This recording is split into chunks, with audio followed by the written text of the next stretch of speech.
Good evening, all, and welcome to the Tactical Devils. I'm your host, Jarvis, and with me tonight, I have, as always, my co host, Stu Woolley. Tonight, we are going to do the Nottingham Forest preview. We play them Saturday, 3 o'clock. It will be Amorim against Sean Dyche, or should I say, Sean Dyche. We all know him. It will be exciting. We have a lot to talk about. We will break down. We will do our predictions on the lineups. Who will start? What can we expect from Forest? Sean Dyche is their third manager of the season. So it will be it will be interesting to break down this game. And guys, girls, remember, if this is your first time, subscribe to the channel, smash the like, and hit that notification bell, and the hype and all of that stuff. But first of all, get your comments in, say that you are in the building, and we will shout you out after the intro. So see you in a second.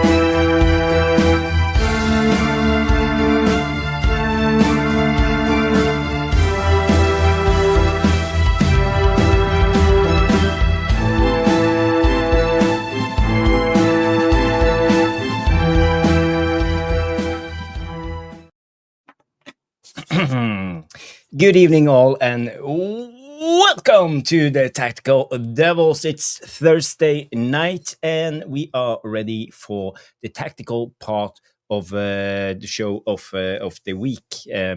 Yes, we will do a breakdown on Nottingham Forest, and we will do a breakdown on Sean Dyche. And Stu, do your best Sean Dyche impersonation. I can't do Sean Dyche. Come on. All right, guys, how's it going? Sean Dyche. It's poor, isn't it? I'm no good at impersonating. Oh, I love the character of Sean Dyche. He's an incredible guy, But I have utterly respect for him, what he did at Everton, and especially Burnley. He was, I think, the longest living manager since Arsene Wenger, I believe, at this day. Many seasons for Burnley, and he has a clear style of play, and it will be interesting, going through what we actually are up against. But we can expect long balls, we can expect a low block, we can expect heavy aggressive on the duels, lot physical football, and a 4-4-2, the good old-fashioned 4-4-2, or we can say 4-4-1-1. Actually, I believe it will be even more defensive, but we'll be like two guys working up front, and they will play a low or a mid block. Just wait us out and let us do the first move. Yes, I totally agree. Before we get into it, Bilal, our heartfelt apologies for the loss of your grandfather. I have to say, I'm going through it myself with my mum. I know how cruel dementia is. It's absolutely vile. Watching somebody that was once so active, could tell the time of day, knew what time it was, knew what the weather was, knew who you were, and it's one of the hardest diseases that we as humans have to face, because the person is a shadow of themselves. They're just like it's almost like an out-of-body experience. It's very difficult to digest, very difficult to swallow, and it's immensely difficult. Bilal, I know how you're feeling. I really do. Just as long as you know it comes from here, pal. From me and my family, we wish you the best. We really do. Yes, Bilal, one of our most loyal followers of the channel always comes in with his super chats and support of the Tactical Devils. And this is what we do. We are a community. We take care of each other and support each other through tough times. So, yes, Bilal, dementia is a disease that affects almost everyone as we have older people in our families, and my mother is also has also dementia, and it's tough times, especially on my dad, who have to take care of her all day long. But she still has her bright moments. She remembers me at least, and we can talk about that old days. So it's tough, but it's something difficult. So yes, let's get into the show and talk a little bit about football, so we can get our minds from the tough things in life. But our heart goes out to you, Bilal. I hope everything works out, at least in a culpable manner. So yeah. Let's start with a light note then, shall we, old friends? Bilal, I hope you don't mind me saying, I know the Devilish Tacticos like to know my footballing stories, but tonight there was a lot of barrel scraping going on, guys. I must have been the very last call, because I was called to play for a friend tonight in a 7-a-side league match, open age, which we won, which I was delighted to say. But which is why I was late, Catherine, because I've just shot back from that to join you guys tonight. So I got my Zimmer frame out with a bunch of 17, 18-year-olds and 30-year-olds, and had a whale of a time. Great laugh. Played quite well as well, to be fair. I was quite happy. Tell them the results too, as you 6-1. told me in the green room. 6-1, 6-1. How many goals did you score? Own goals. Hey, Trevor's not in the chat today. I hit the post. Extremely tight. I leathered it with the left foot, put a bit of swaz on it. I think the technical term, Jarvis, is swaz, where you flick it with the outside you, but I think it's swaz. So put a bit of swaz on outside. it. The keeper was like, didn't see it coming. By the way, talking about football, the new guy, the young Swedish guy we signed the other day for £2.5 million. I watched a compilation of that guy, and he used a lot of swag outside of his foot all the time. I taught him everything he knows, Jarvis. He phoned me up before he signed. He said, look, Stu, I've got a bit of an issue. Any chance? Well, God, if I've got to. So I sent him a couple of videos on how to do it properly, so where to connect with your foot and all that. No, he looks decent, doesn't he, to be fair? I have to say. Yeah. He looks decent. I think we're linked with we're linked with a couple of youngsters at the minute, aren't we? There was another one that I saw that we've been linked with today. Yeah, I can't remember his surname, so we seem to be with a few. Jules was playing as well. How much last night was 8? Well, you know what I mean. I'll be aching. We've got a match Saturday afternoon. Whether I'll make it or not, God only knows. But he got the opening goal. Superb. And Catherine, no nonsense, McDade coming straight in. Yes, Stu. Catherine. Boom. I've got 5 years, Catherine. If I can play till I'm 60 in 11-a-side, I'll be very, very, very happy. Well done, Jules. Top draw on that one, mate. Top draw on that. Who else is in the building? I see we have Jay coming in. Hey, Jarvis and Stu. Big up, Jay. I hope you're well, my friend. Coming in and say 9 likes already. I think we have more as we speak. 16 likes at the moment. But guys, girls, if you haven't, please do us a favor. Smash the like and support the Tactical Devils. Never a foul coming in. Love to see the lads together in better moments. Big up, big up. I presume this is Cass. Big up, Cass. Good to see you. Good to see you. I hope you're well, and I hope you're ready for the game on Saturday. And Cass, by the way, how do you predict the game to end? Do you think Man United will win it, or are we out for a difficult game away against Forest? I have to say, when it comes to this game, I'm a little bit worried because we are up against Sean Dyche, the new manager Bounce, although it's their third manager of the season. Sean Yeah, Dyche, and how I think he suits Nottingham Forest so much better than Postecoglou did with his high press intensity. This is not Nottingham Forest. We know under the Espirito Nuno Santos, they played with low block. They never played out from the back, always long, winning second duels, and they progressed that way. So I think it's right up their alley what Sean Dyche is actually doing with this Forest team, and I think they will be better and than they have shown this season. And they haven't won since game week 1, so they have that's lost a correct. lot of games. I think they are on, is it 4 points? Something like that. Yeah, Yeah.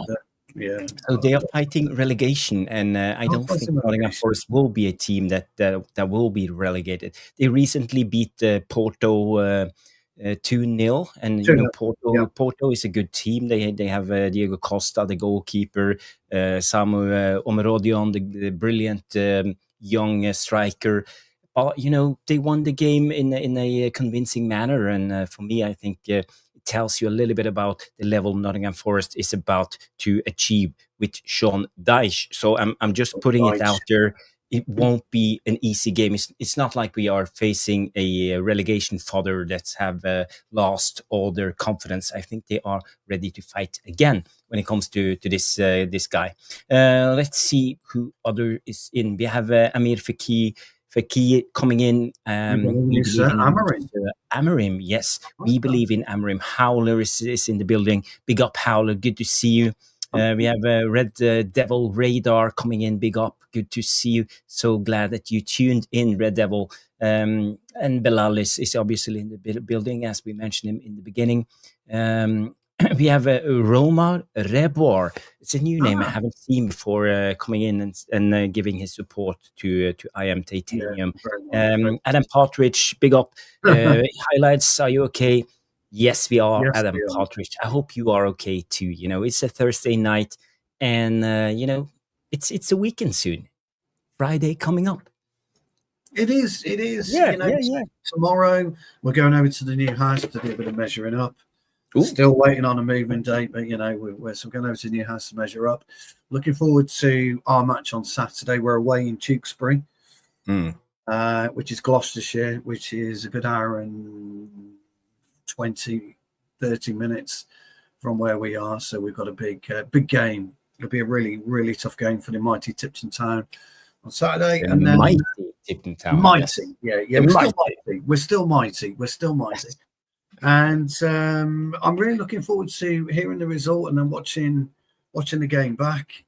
Actually, I think you're right about Dyche. I think, and Jules asked a really sensible question, a very, very sensible question, actually.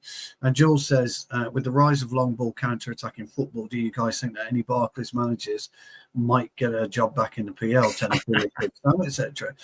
It's a credible question because Sean Dyche has been out of the game for 18 months when he was released from Everton, something along those lines. We have all noticed, we've spoken about on this channel, other channels have spoken about the difference and the evolution of old school coming back. Sky Sports made a thing about Lemons against Liverpool going direct, which obviously he's still whinging about, isn't he? Good old Slot. That's, by the way, that's all laugh at the Scousers, guys, because that was hilarious last night. Fucking hilarious. 6 out of the last 7. No, it's in Villa. Laugh of the. They've got Villa this weekend, guys. They turned over City last weekend, just remember. So it'll be really, really interesting. But I think you're right about Dyche, and you're right to air the caution, because he will be producing a very workmanlike team. Yeah. Very dogged, low block, probably a 4-4-2. I tend to agree with you on that one. Use the pace of Hudson-Odoi. Use the pace of Gibbs-White. They don't seem to be playing, or Chris Wood hasn't come to the fore this year, this season so far. whether or not this Jesus is keeping him out. So Jesus, whatever this Brazilian striker is, came with a big reputation, hasn't really fired. Sells has had a poor start to the season. I found him superb last year. I was raving about him. I thought he was an excellent stopper last season. He's led a few in this season that would be questionable. Interesting to see how we line up, whether Mount comes back in. I think he'll go with Sesko again, Jarvis. I think he'll go with a height. There's a lot of emphasis, if you listen to all the main media outlets now, about corners and set pieces. Everybody's talking about how set pieces in particular are changing games. And so Jules's question, I thought, was apt. If that is the case, then a lot of the younger managers, such as Areola, for example, one of your personal favourites, Hustler. Iraola, yes. I would say by far top 5 managers in the world as we speak. And it's been so for the last 12 months. They're not set up for that. They weren't brought up in that version of football. So I wonder how many of them are now going back and looking in the old 80s and the 70s and the 90s about how to attack and how to play actually against a 4-4-2 rigid system, or actually, as you quite rightly said, Jarvis, a 4-4-1-1. Because it's normally a 4-4-1-1. Well, you can call it a 4-4-2, but most teams played 4-4-1-1 back in the days. It's always one of the strikers more defensively. The guy we now call number 10, and you had one striker up front. That was how every team played back in the 80s. But we simplified everything back in the 80s. We weren't that into like numbers and tactics, sort of. But 1 to 11. It was 1 to 11 in the end. And that's it. Well, if you were 12, I remember being at school. Luckily, I was a school captain, so I never had to suffer the indignity of having 12 on my back. So if you got 12, it's, oh my God, can I have 14, please? I don't want fucking 12. Oh God, you definitely didn't want 13. But he will know what he's up against. Dyche. He's no mug. He is as old school as it gets. He'll probably be in a shirt and ties. Stu, in Sean Dyche's defense, Sean Dyche at Burnley was something else than Sean Dyche at Everton. He actually progressed a little bit and started to play more expansive and brought in some I would say fresh ideas into his playbook. So I think he did brilliant at Everton at one time, and sadly for him, he got the sack after a while. But Everton is a club like Man United, always in disarray, up and down, and it's tough for them. So it wasn't the right club for Sean Dyche. He needs stability as he had at Burnley. So I would agree with that. With that, friends. But I don't think there's a window or a door in the next 6 games to be anything other than a 4-4-2. That is a results-getting system. That is. You're playing for a draw at best, or if you can sneak a win, you sneak a win, and that's it. I don't think Forest are going to come into this game with any real confidence. I think that we are in a certain elevation at this point in time that we've not seen in a long time, certainly since Amorim's been in charge. We're more fluid, but even we've reverted into some kind of old school kind of football. So it'll be interesting to see what team he picks. What team? Stu, I want to go into that, and I want to talk more about that. But first of all, we have to look at the lineups and how we can expect both Forest and Man United to set up. Elmore 2000 is coming in. I think that's. Elmore sounds familiar. I don't know with these new now with the new names in the chat. What's going on? Why can't you just have your regular YouTube name? It's a lot easier for us. Yeah. Yes. But I just want to bring up this. It's from whoscored.com, and no, we can actually do the FootMob. I think it's out on FootMob too. Yeah, we can do the FootMob. Let's do this. Let me share the screen, and we can go through the teams. Yeah, that's great. Actually, like the graphics on FootMob, it's better. So I don't know, guys, if you can see this, but this is the. I'll try to enhance it, but I think I did it a little bit too much. Oops. Let's Oh, do it one here we go. minus. Yep, there we go. There we go. So Nottingham Forest predicted lineup starting in a 4-2-3-1. Well, I would call it a 4-4-1-1. But Matt Sells, the Belgium goalkeeper in goal. They have Savona as right back. I think since Schenko is not available, He's so out. He's out. Nico Yeah. Williams will start Yeah. on the left. Murillo and Milenkovic, the two centre backs, always playing. Douglas Luiz and the one we have been talking about so many times, Elliot Anderson as their number 8. Gibbs White in the 10 position, and Doye and Hudson Odoi on the wings, and Igor Jesus is playing as a striker because of the injury of what's his name again? Wood. Yeah, is it Wood? Is he injured? Chris Wood. Yeah, he's still injured. But I think they have. I don't know how even to pronounce this guy's name. Ivoni. Awoniyi. Yeah. Awoniyi. We'll go with Awoniyi.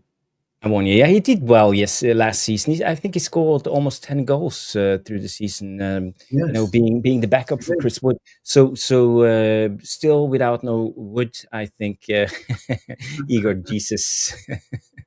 Igor. So yeah, he scored against the Porto, and he did quite well. And you know, I saw the post match interview after the Europa League game against Porto with Sean Dyche, and he talked about how they actually started to play more direct, more long balls up directly to Chris Wood, and they played Gibbs White in the central area, picking up second balls. So I think we can expect a lot of this coming from Sean Dyche. I agree. I agree, Jarvis. I think they are going to use the pace of Odoi and Gibbs White and Ndiaye. Gibbs White for me will be the one that supports Jesus, or Jesus, whatever you want to call him. I think he'll be Igor. the one. Let's call him Igor. He's got a big reputation. Igor came from the Brazilian league, didn't he? With a big reputation. Mm-hmm. He did. Yeah, he was very well received in Brazil. Hudson Odoi and Ndiaye, I believe they're a little bit hit and miss in terms of their playing ability to sustain it for 90 minutes. Anderson will be a problem for us, and so will Louise. So they're a nice tight 6, in my opinion. I think they're a nice group. They I think they interact well. They interchange very well, and they will cause us a problem. But I just think we've got way too much at this point in time, and the way that both teams are arriving at the same time, at the same game, Forest are disjointed, and it's unusual to say that Manchester United aren't. For the first time, we can actually turn around and say we're arriving as an oiled machine, not a well-oiled machine, but an oiled machine. We've had some lube, quite a lot of lube sprayed upon us, and it seems to be gelling quite nicely. Yeah.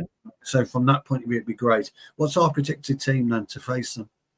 Yes, let's go through it. So Man United's predicted starting 11 is, I don't know if guys you can see it. I will try to enhance it a little bit, but I know it's the same team. Why isn't it working? No, it's the same team, gents and ladies. Well, it's basically the same team. Sesko on top, Cunha, Mbumo, Dalot, Fernandes, Casemiro, Ahmad, Luke Shaw, De Ligt, Yoro, and Sene Lamens in goal. So it's the same team, but you know we have guys knocking on the door who wants to get into the starting 11. We have Masraoui back from injury. We have a player like Mason Mount ready to go. Harry Maguire a little bit doubtful. He could start, but I don't think so because of his injury. And when it comes to the midfield, there's always the big debate: Ugarte and Maino. Will Casemiro or Bruno get a rest? I don't think so, to be honest. But I think the weakness in this team is always, as everybody's talking about, it's Diogo Dalot on the left wing back. You know, with the ball in his feet, he's useless. The only thing he does well, he tucks into the back four quite well and makes us a fluent team.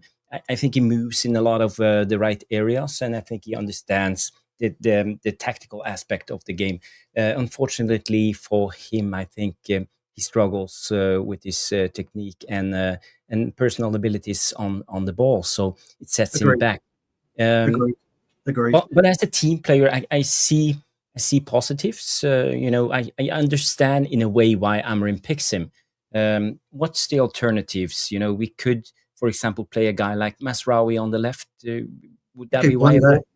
I think Masraoui can play there, pal. I've said before, Jarvis, when we first watched him play, you can put Masraoui on any football pitch on the planet and he will deliver. He's just that type of player. He will deliver. Interesting what you say. I think the reason is couldn't find my thumb there, my old mate. I was looking for my thumb. I could see it here. No, I just thumbs up to Cass. Cass, I will send you the link. No problem. I was looking for my thumb and I couldn't find it. Fucking hell. Anyway, I think it makes sense actually to keep the same starting 11. Mm-hmm. And I'm going to tell you why. We got Tottenham Hotspur coming up. Yes. I think Mount is ideally suited to start that match against Tottenham. He's had a niggle. He's been playing superbly well for us. He's given us that energy. And I think he's fired up Cunha, by the way. Watching Mount play, I think's fired up Cunha. Brilliant for us. I think it's fired up Sesko. So I think it's a smart move to keep the starting 11. Bring Mount on from about 60 just to see what he can do. Dorgo on for Dalot, in my opinion, rather than Ahmad this time. Take Dalot off. I agree with you. I think it's going to be really interesting what you say about Dalot. I think you make a great point. As a footballer, we don't agree with him. We don't. But as a team member, I can kind of see it and kind of I see where you're going. Grace Sheridan is having none of it. She's straight in. Yeah. No, look, she said, Grace, we love you. So for me, utilise Mount when we need him. I thought it was massively interesting what I heard in the press conference today. Really interested to see that he brought up the fact that we're going to be losing Mbumo and we're going to be losing Ahmad, and we're going to suffer from that, but we have players. And, these players, I think they're kind of probably now reached an understanding with Amorim as to where they're going to slide into this team, how they're going to fit into the team from now to the remainder of the season. So I would go with that. I think Forest are going to try and bully us. Do you remember a couple of seasons ago, Jarvis? We were 0-0 at Forest, away at Forest.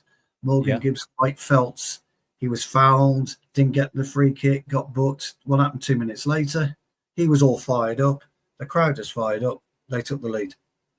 And that's football, though. But we said that, didn't we? I remember me talking about it at the time, and I brought it up, and you said, yeah, that's exactly what football's about. Anything can happen in a game like that. And as soon as something happens, like the Jarvis chop, for example, the Jarvis chop comes in, if it's 0-0, the chop comes in, he ruins an 18-year-old completely. I mean, the guy should have just fallen down injured. He should have fallen down injured. I think I would have done that. I would have claimed injury. But as soon as the chop happens, everything, it just elevates you, doesn't it? I was expecting him to come just wipe me out. But what he did, I suddenly got away with stuff like that back in the days. Every time I tried stuff like that, they were trying to teach me a lesson. Never do that with me. Exactly. He didn't notice the quick shoulder drop and away you went. You just glided past him. I tell you what his problem was, and this is what Cunha offers us actually. And I'm going to give you a lot of credit here. The fact is you went toward him. Yeah. You actually went toward him, and he couldn't quite understand why you went towards him, but you were utilising the pitch space, letting players get into position, and then you moved the ball. Players don't get it. They don't understand it. Young players in particular today won't have understood your motion toward him. And Cunha does exactly the same. You watch Cunha, he will pick up a position and will do something completely different that makes the defender think, what the fuck's he doing? And before you know it, he's gone. He's around him. He's aggressive. He's angry. And Bumo, pace, skill, power. You know, we've got something. Sesko, you know, we have something. So I think Forest are going to try and rough us up. Don't get me wrong. The two centre-halves, who always roughs us up. It's what was his name? Mauricio? No, it's not Mauricio, is it? Murillo. Him. He roughs us up. Yeah. I think he's going to find Sesko a different option. That's why I believe we go with Sesko. We don't go with Mount for this particular game. I'll be looking for us to move it quickly, sharply, go long when we need to, but go short also when we can. So obviously, so Bilal, funny you should mention that. Jarvis is better than Ravel Morrison. He's better than Well, there's only one reason Anton is in Real Betis. Jarvis just didn't have the time to turn out for us. Otherwise, you'd have been the Jarvis chop would have been in the Premier League, wouldn't it, pal? Oh, well. I'd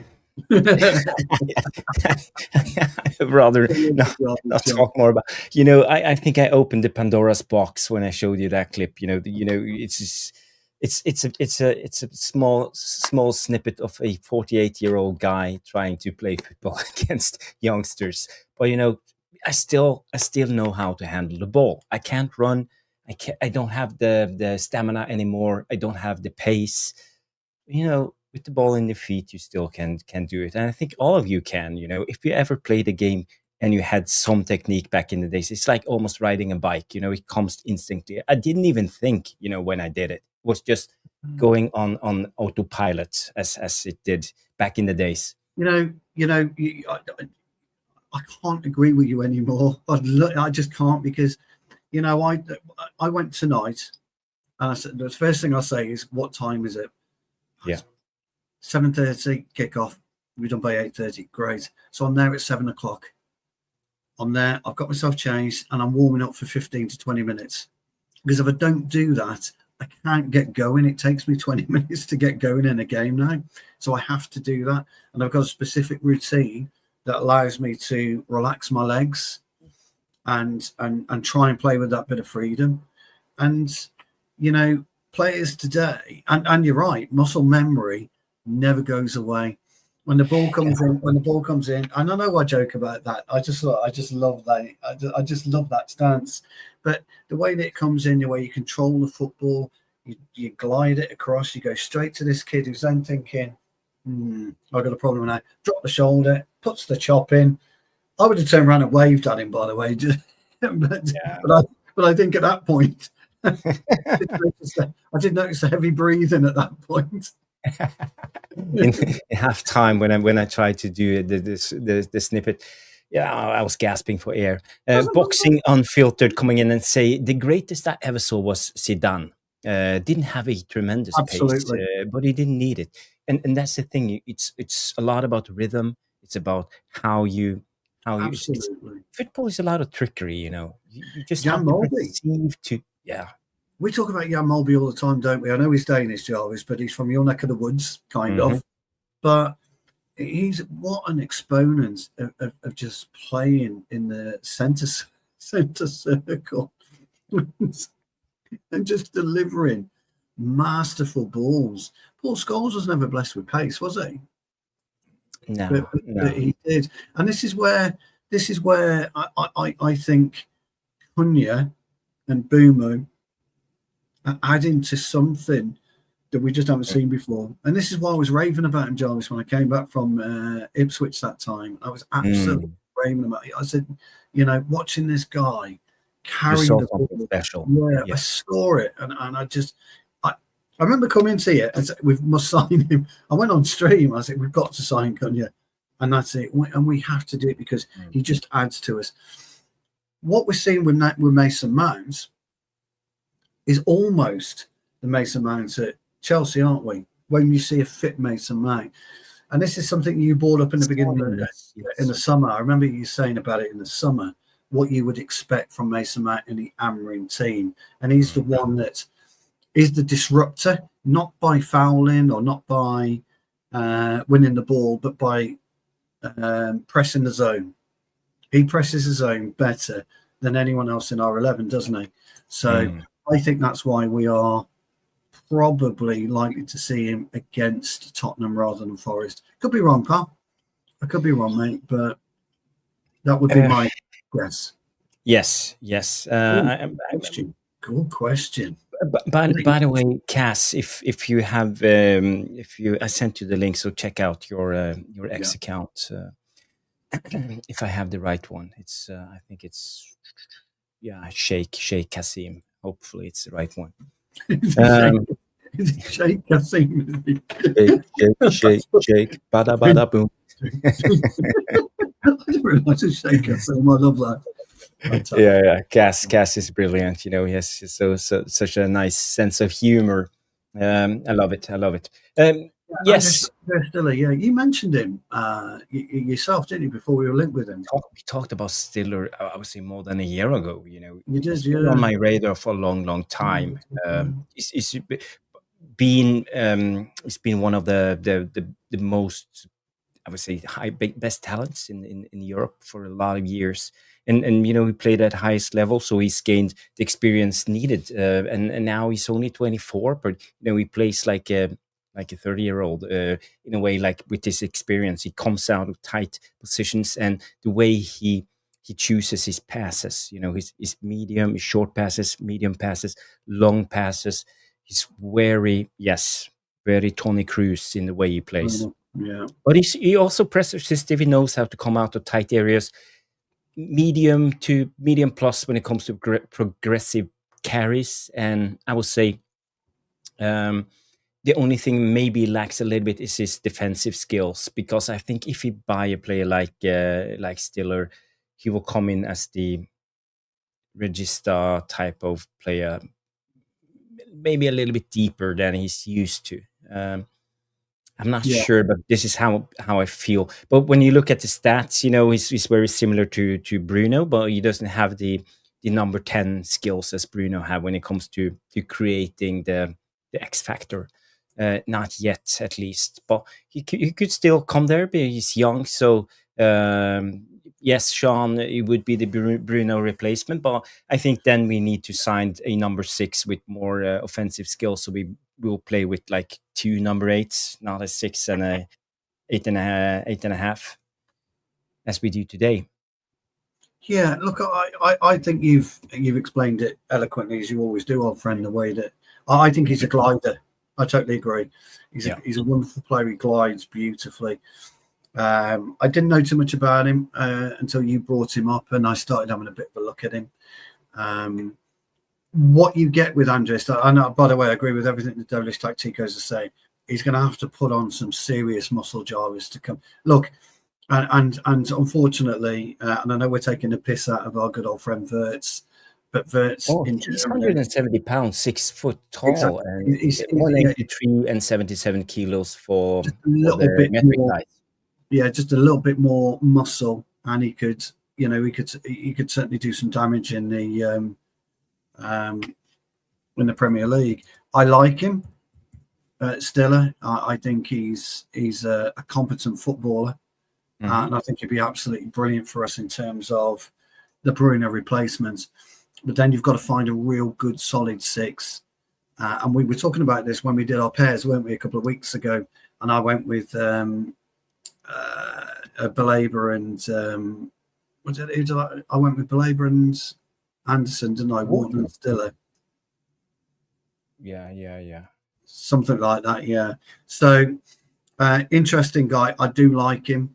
But where are we going with money? Yeah. Oh, yeah. Good lad. Yeah, good lad. Where are we going with money, though, Jarvis? That's the thing.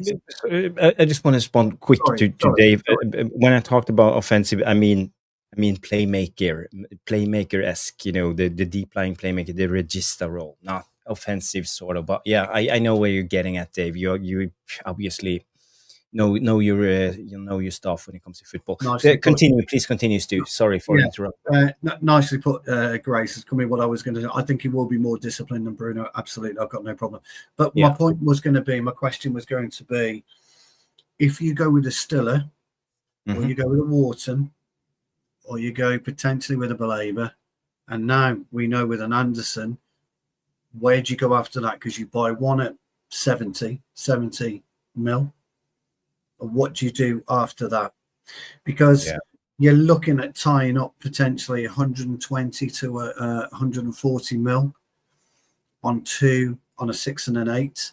Now, are we banking on Bruno moving, and are we banking on Casemiro moving, or are we banking on them two staying? We move Agate out and another potentially, and then you buy in a Stiller and a Wharton maybe, or a Stiller and an Anderson. But again, Anderson's quite box to boxy. We want somebody very specialised. Would you then try? Hear me out, guys. Why? Well, here's my point being that we still got to repair certain areas within our team, don't we? We have to repair right wing back. We know that. And we're not going to get a decent right wing back for less than 50 mil. Now, if we've got 200 mil to spend, you could go.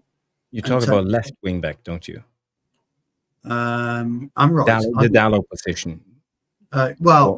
Sorry, I'm counting him as a right wing back. Okay, but the Dallo position. Yeah, the Dallo position. So look, I'm talking like, okay, so maybe you blow 140, maybe 150 on two midfielders, which we need. No mistake, we need. Do you keep Bruno? Do you keep a Casemiro? Do you keep an Agate? Excuse me. I believe we keep Maino. Now, my preferred is we buy a Stiller, we maybe buy an Anderson or a Wharton, Jarvis, and we convert Maino into a 6. And it can be done, everybody. It can be done. You can push Maino into a 6. It can be done. It's not rocket science. It can be done. However, do you consider, and I'm sorry, I'm just playing devil's advocate, guys. I'm just playing devil's advocate. Do you look at the Maino potential money, the Bruno potential money, utilize those two for your two midfielder purchases, keep Agate, keep Casemiro? That gives you more space or more options in a more advanced midfielder role, rather than buying a midfielder as a Bruno replacement and a holding replacement. So it's a massively complex signing group that we're going to have to look at, and who stays and who goes, and what you bring in to do that. Now, Sean's right. He's very press resistant. He's not great at that point of view. I really think you could do something with Maino. And he's played there before, by the way. I think Maino don't have a chance in this Amorim thing. I think Maino is gone. I think we well, saw. There you go. So you've answered my question then. So my devil's advocate question, yeah, you've answered. That's great. I mean, because that's where it is, isn't it? So you've already identified me, old mate, in your very, very intelligent football noggin. You've already identified that if we are to bring in a Stiller, an Anderson, it doesn't really matter, does it? That any of those four that you identified, we'd bring in two of those, there's going to be major casualties. There will be casualties, and I think the fan base will be divided when it comes to the Maino stuff. But for me, in the current situation, I think a lot of people talk about Kobe Maino, and that is the rightful successor of the throne, for the midfield after Bruno or whatever, But in football, football is as life as usual. You don't get what you think you're going to get. You are getting what you deserve, and you have to work hard as F to get it. A lot of people talk about Kobe Maino. He should play. He should be around. He should be in the team. Amorim should pick him. Should at least play him as a sub. Give him 40 minutes, 30 minutes. Let him prove himself. But the thing is, now for Kobe Maino, it's one thing and one thing only. Just to keep your head down, come into training, work hard as fuck. You have to give everything in every training, every situation.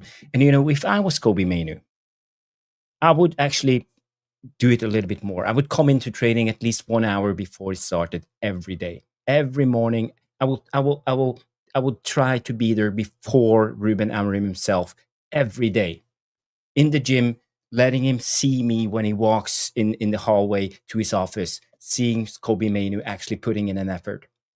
I would actually do that. I would go in every training and I would go in as hard as I could in every tackle. Wouldn't care even if I injured anyone. I would just show him that I'm serious, that I mean business. I would fight myself into that team on pure mentality. And I think this is the way you have to be a top athlete.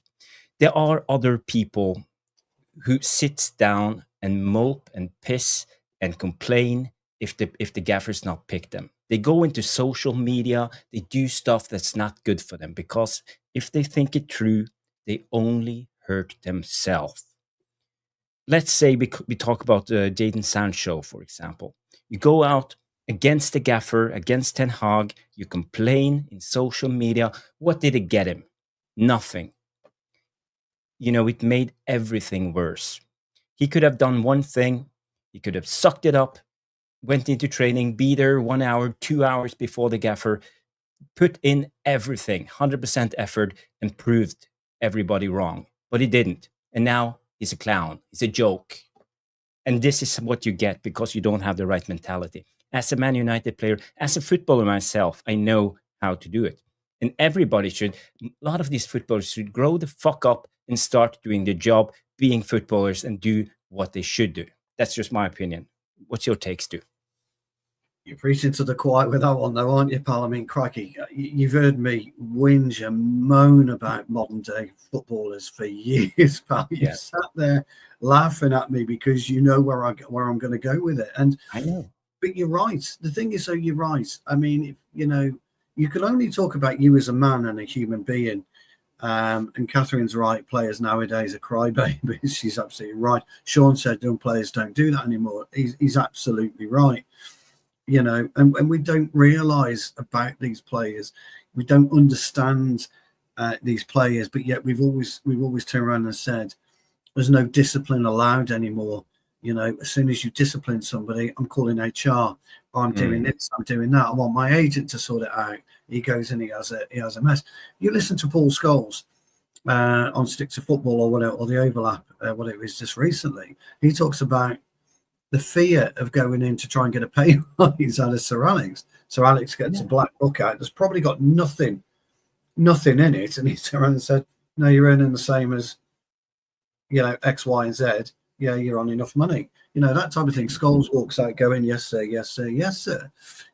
Because this is where players back then knew what discipline was and understood what playing for a top football club is. Forget Manchester United, but a top football club was. Now they don't care. They're not interested. They get one contract, Jarvis, one contract at 70 grand a week. You're sorted for life.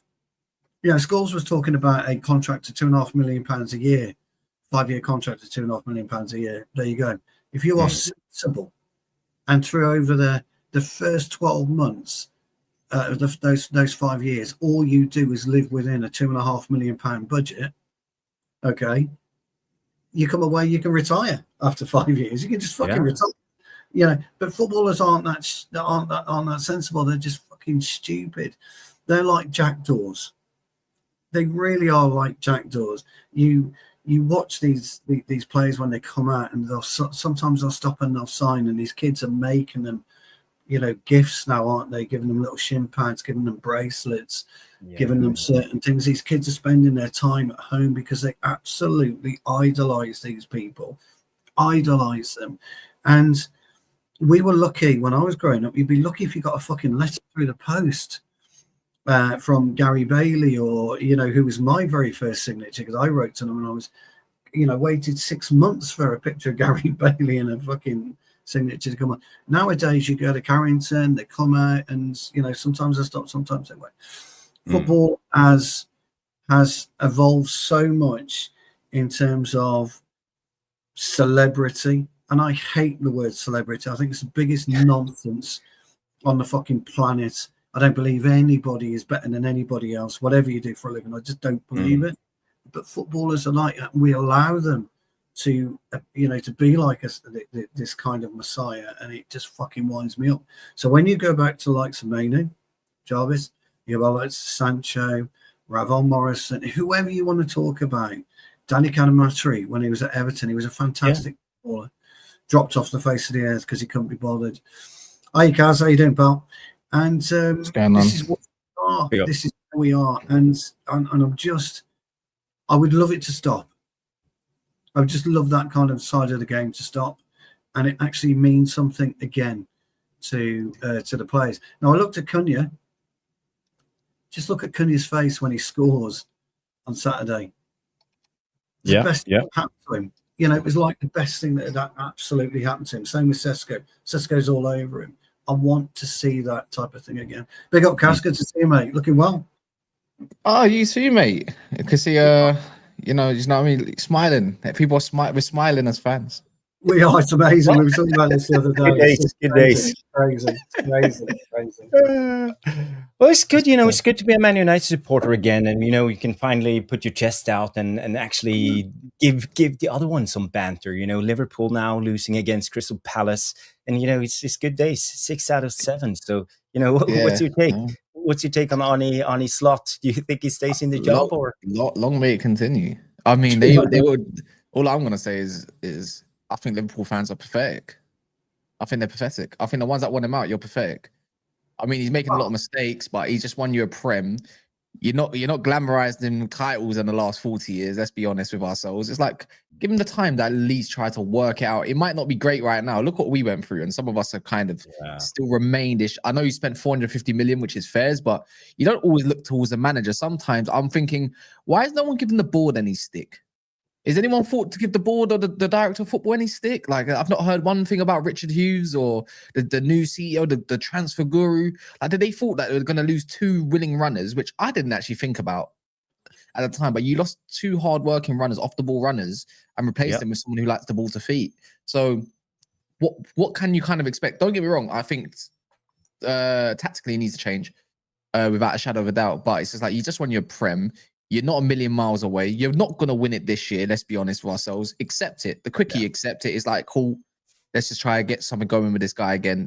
Can he get us into the top 4 zones? We'll see. I think give him a few more games at least. I'd say give him till after December. I think December is a good way to look at it and reevaluate and say, can we salvage the season or not in their position with the squad that they've got? And sure, I don't blame people for wanting them out, but I just think it's pathetic. The game's about fast food these days. This is why it took me a long time to say I don't want Amorim in the job no more. The Grimsby one sent me over, but I after I had my bit of my own reaction, I remember was it the month? No, I think during the same week before we played, I can't remember who we played, but we won. I think it was Burnley maybe.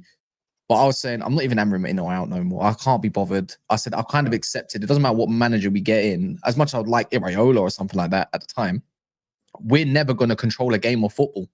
Long may it continue. Old school nostalgic football is back, and I'm thinking, oh my God, I'm getting 2000s vibes once again, and I'm actually loving it. Forget all this tiki-taka crap. It's not my favorite football anyways. Pump it to the long man, knock-ons, all of that. I'm all for it. And then, I think I'm in that zone again. Now I'm loving it because it's direct. All teams are playing direct. It just means goals, and defenders to be good defenders. Stop giving the defender the ball. Give the midfielders, the attackers more of the ball. I don't want to see what the goalkeeper can do with his feet anymore. I'm so bored of it. So I'm like 3 in a row. It's not everything, but every game I feel like we're gonna say as fans, if you agree or disagree even with the chat, do you agree? Every next game, this is Amorim's most important game. This is his most important game. Brighton was his most important game.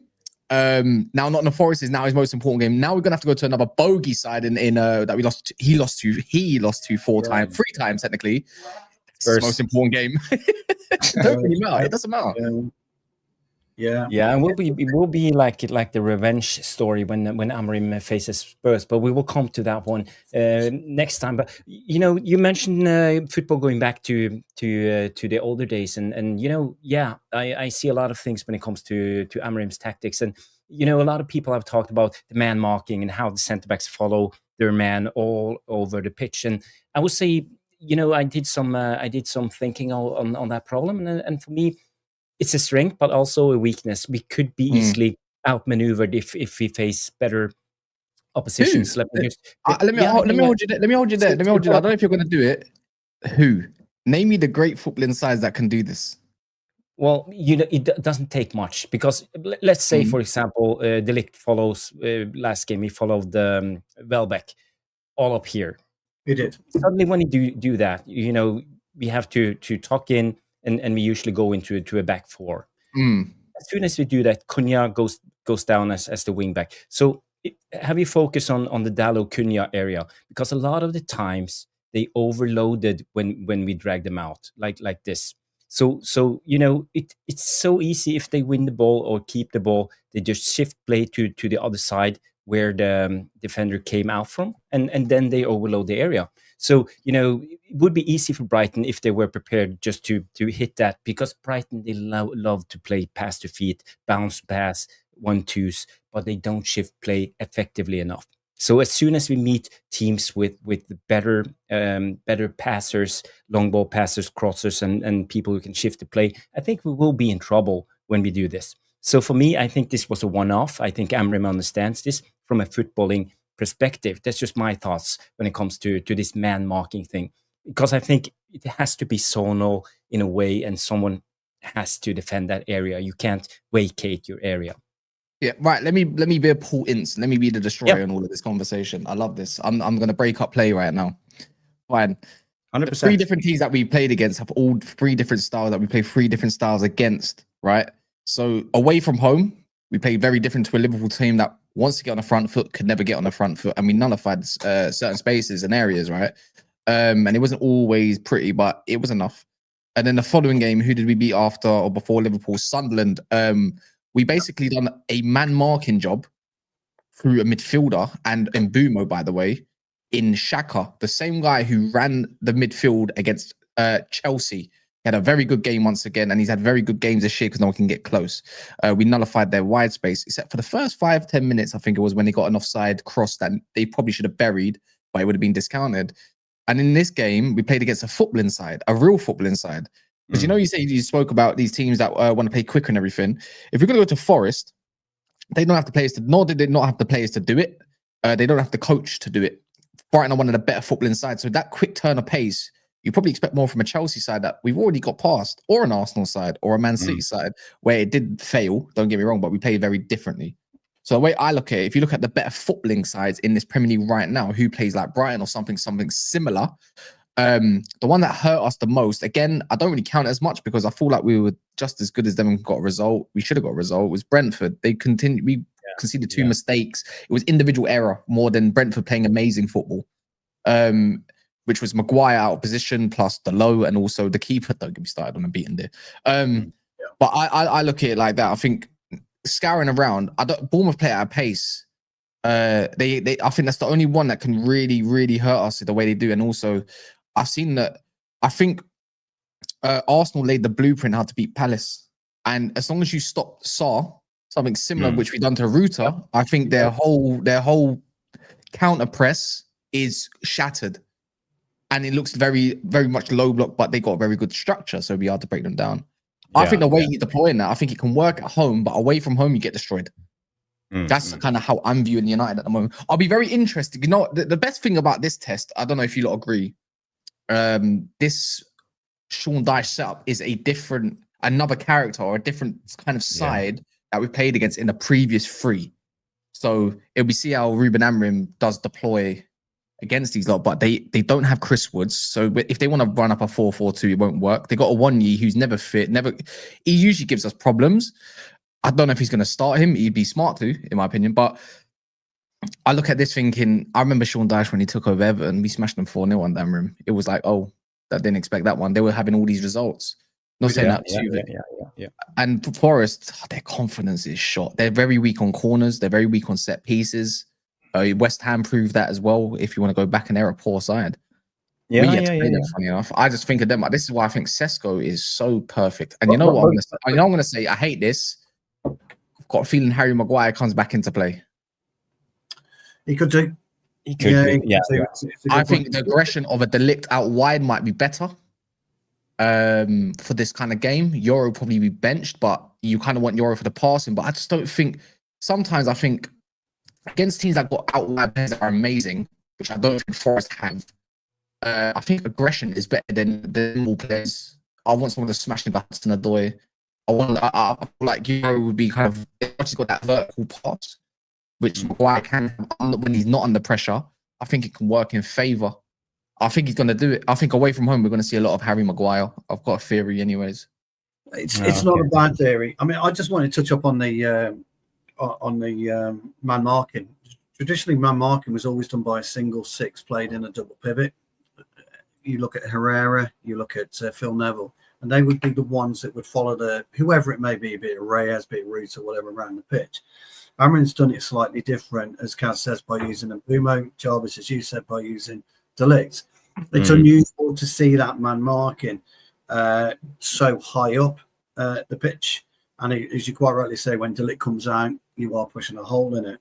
We don't have a specific midfielder right now that can cope with that role. And therein lies our big problem. We don't have somebody who can come in who you can trust. There's no Herrera anymore. There is no Phil Neville anymore. There's no Nicky Butt anymore. They don't exist. There's no Paul Ince to smash players out the way. There's no Robson who can smash players out the way, man mark, and do an 8-8, box to box. There's no Roy Keane anymore.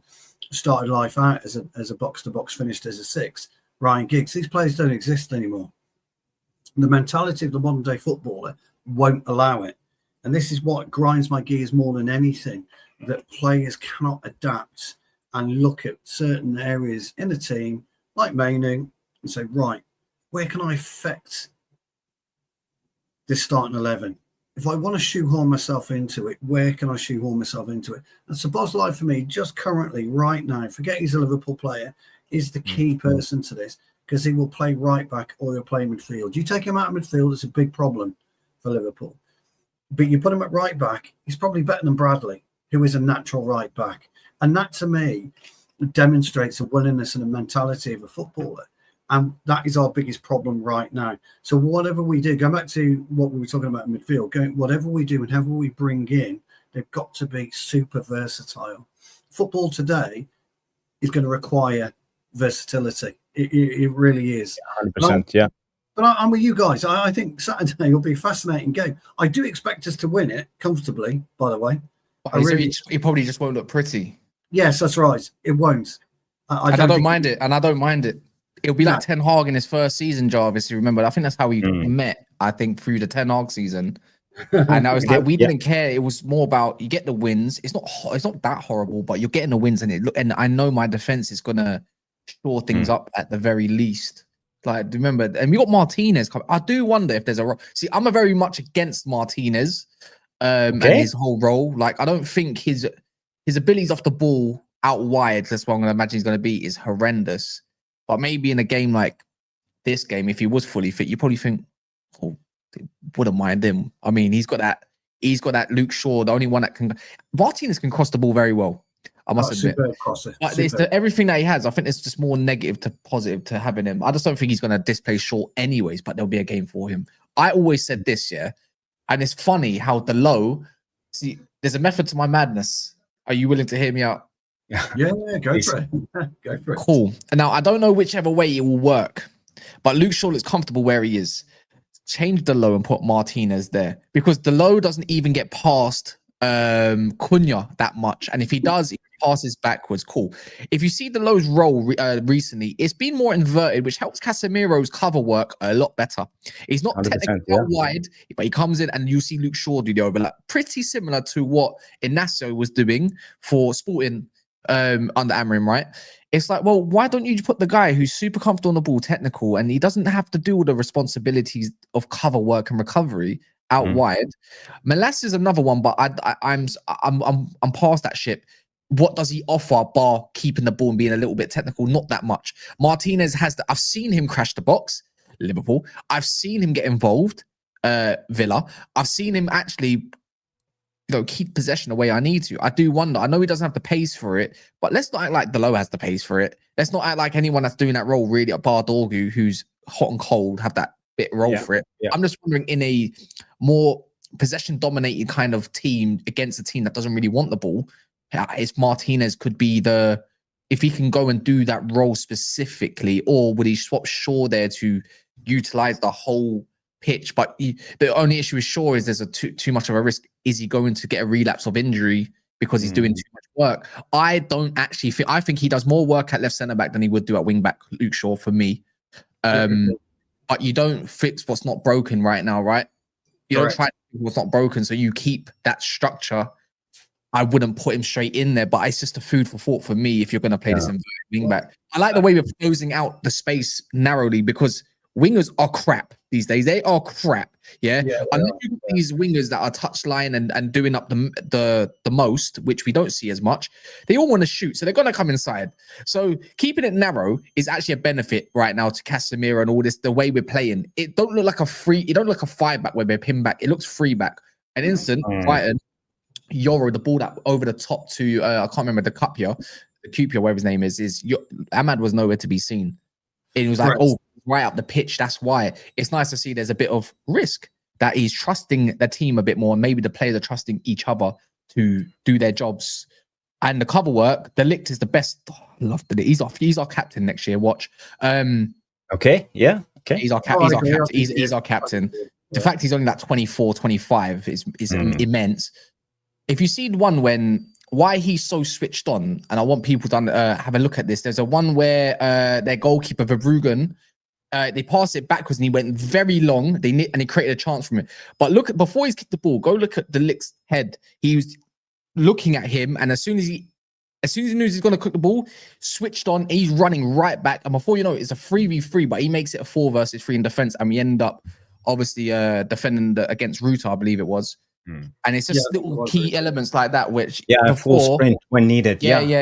And it's nice to see little things that I like to look in the game, which no one might not see. So maybe not. I think it's key because I think this is why match-going fans are so important to tell the full story, because you can't see everything on TV. Correct. No, that's right. You've got an ally, by the way, with Martinez. As Jarvis will back me up. I was calling for that about a few months ago, wasn't I? Exactly the way that I saw it, Kaz, is the way that you just described it. That's exactly. Did you say? Is that what you? You got the same idea as me. I was talking about it. John, honestly, Jarvis, to tell you, I raised it about 6 to 7 months ago, and I got laughed at, didn't I? Honestly, no, was I on that show? Was I on that show? Maybe. I was like, I don't know. Maybe they stole the idea. But yeah, you said it 100%. You said Martinez could play as left wing back, but I have to say, I think it's in the writings right now that Luke Shaw will actually play as the left wing back when in time, and Martinez. Really? Yeah. I feel go on. I like this. More in the Luke Shaw's natural game, but I have the same concerns as you do, Cass, because of his injury record. But I think he can actually do a job. And if you see why Amorim picks Dalot, because he doesn't expect too much from that one side. We have one creative side, one more defensive side, and it depends who we are up against. Sometimes we defend in a 5-4-1. Sometimes we go into the 4-4-2. Sometimes we go into the 5-2-3. So when it switches, it will. So he wants one of them to be defensively, to tuck in, so we can go into a back 4 or go in for the centre backs when they follow their man. So I think that's why he picks Dalot, and it's obvious it's for balance, and that's why I think he would pick a guy like. I think the low is just so wrong with all that. You know what? It's not fair on the likes of Cunha. Ahmad and Mbumo's developed a relationship on and off the pitch, right? You can see that. But Cunha looks better when Dorgu's on the pitch. Just them glimpses that we get to see, because the low's in too much in these spaces that are not natural, and it's just. But you do just realize you have to sacrifice something. We've replaced with two offensive wing backs. The number 10's Mason Mount needs to tuck into the midfield. I'm not talking about that. I'm not talking about that. To help out, and and Yeah, help the opposition to create overload in the mid I center wish of the Delo was pitch. left-footed at least. If he was left-footed, I'd be like, naturally he would have the wide kind of just angle, just natural body angle, which he doesn't have. But he's not. He's not.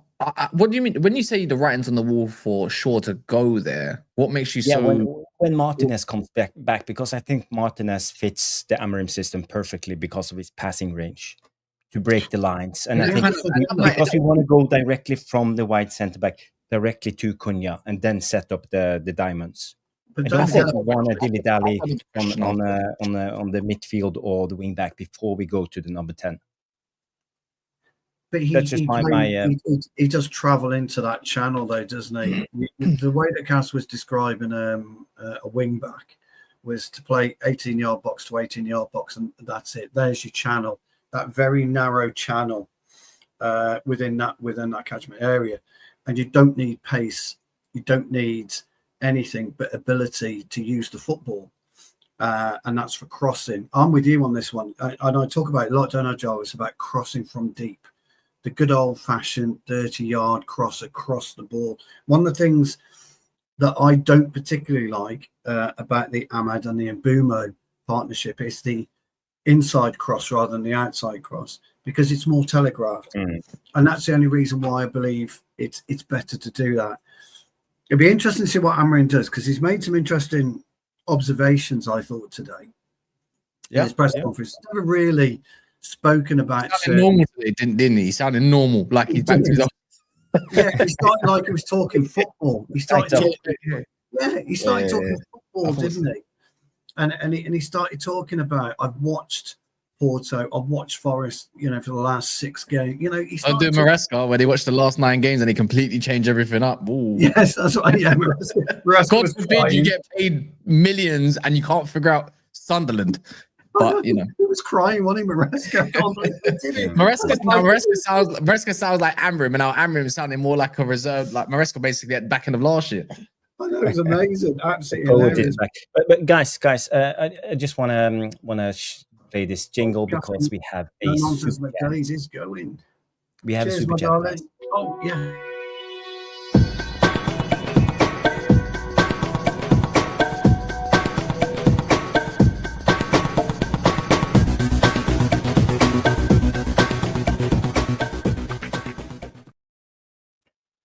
Oh, name 3 things that grind my gears. Fucking hell, I could be here forever. Thank you. Liverpool.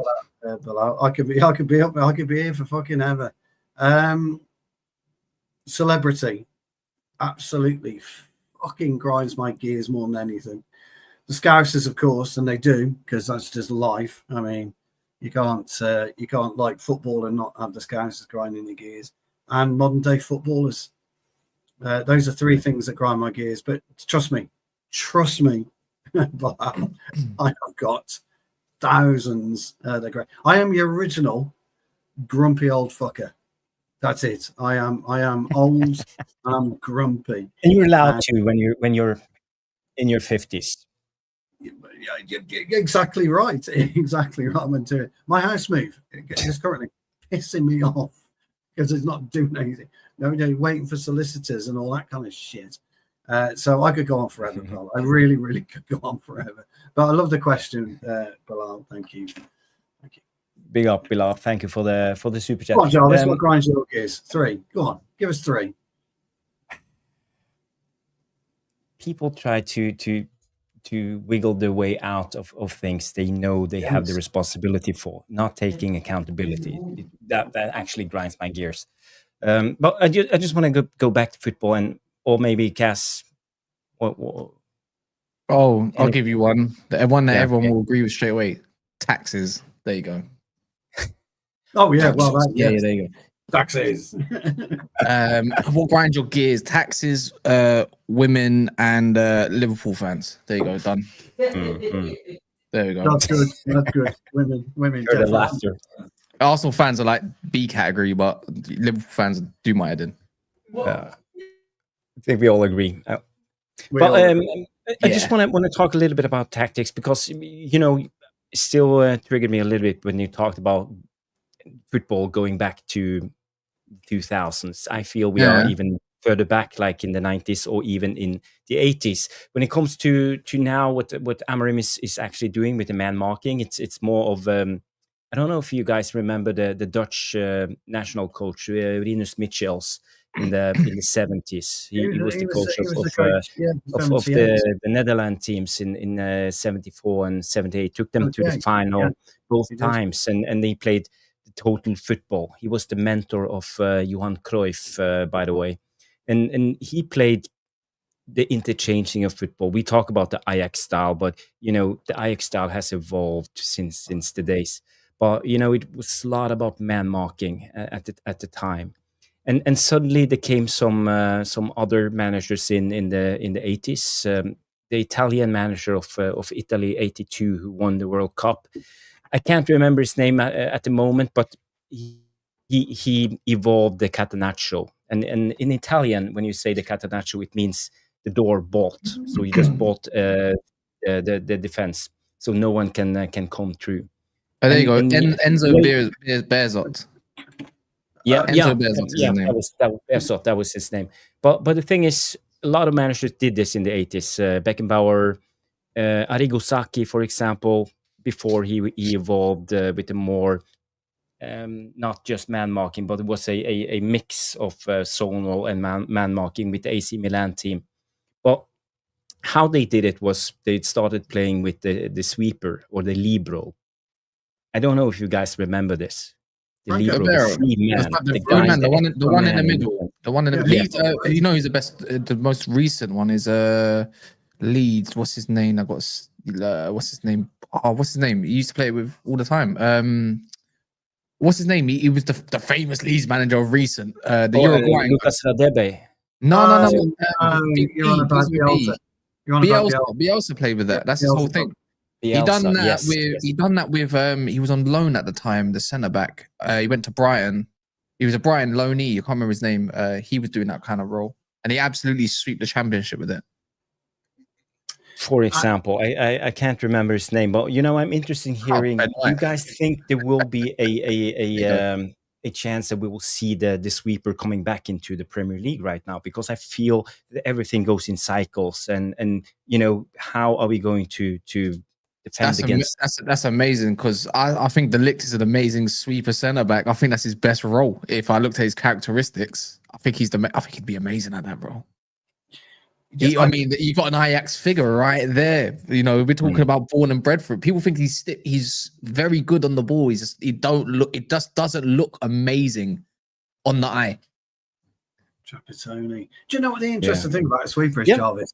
I've got to tell you how simple a sweeper is. He drops back 10 yards. That's it. That's all he does. He drops back 10 yards and he sweeps up behind. So your pendulum, instead of going left to right, like Des Walker. Des Walker was great at that. You never beat Des Walker. You never beat Des Walker. He was brilliant. But Stu, how I see the sweeper role, I'm just gonna explain it, because as I talk about man marking, that's why I'm talking. If you follow your man, let's say De Ligt followed Danny Welbeck all the way up to the 18-yard box line on the opposition half. Yeah. So the sweeper role is, he has to be extremely intelligent. He needs to read the game, and he needs to understand which pocket to fill every time, so you don't get caught out because the man marking. Yeah, not in defence. A sweeper won't defend that way. He won't come out of his position. The sweeper it's more. I think it was called the libero. The more higher up the pitch. It's more defensive, but they have the license to go anywhere pretty much up the pitch as long as it's with their man, basically. Yeah, it's a bit. Talking a conventional sweeper, it's a 10-yard drop, and he will sweep, and he will just pendulum from left to right on the 18-yard box. That's what a true. Then you can't play with a high line because obviously. Yeah.